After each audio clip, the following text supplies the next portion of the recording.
First of all, congrats sa inyo, FC, tsaka Kat. May kodigo. Pwede ba kodigo na lang kasi baka mapahaba eh. Ayun, so, sa mga hindi po nakakilala sa akin, classmates po kami ni Kat nung high school. So, medyo partner in crime po kami nun. Nung high school kami.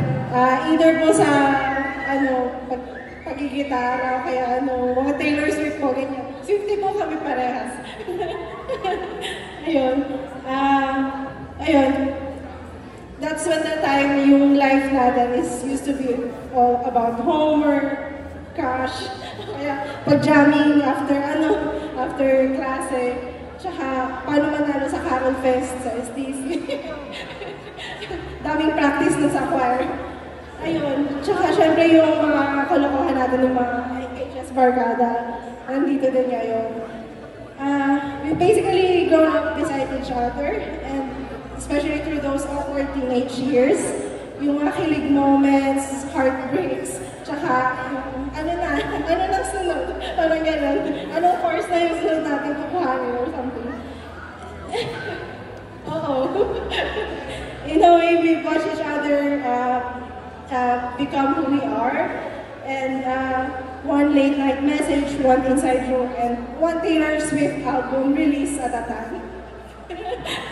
There was a time when our biggest dreams were just to survive high school and maybe, just maybe, find someone who makes us feel like we're the lucky ones.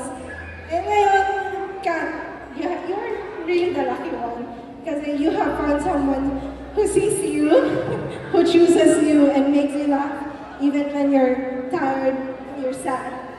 And, Chumage, MC, salamat sa pagmamahal kay Kat in a way that we, her friends and her family, have always hoped for her. And to both of you, love isn't always about grand gestures or perfect timing. Sometimes it's about two people deciding every single day to show up for each other, even from miles apart, and most importantly, during the hard times. So tonight po, we celebrate not just the wedding, but the friendship, the laughter, the family, the quiet patience, and the deep, ordinary kind of love that lasts. Ayun, to Catherine and Raymark FC, may your marriage be full of love, peace, laughter, and your road trip playlist always forever Swiftie approved. Love you, Kat. Palakpakan din naman natin si April, everybody. Now, can we hand over the wine glasses, please? Kat and Mac, please stand up. Ayun muna kayong dalawa. Samahan natin ang ating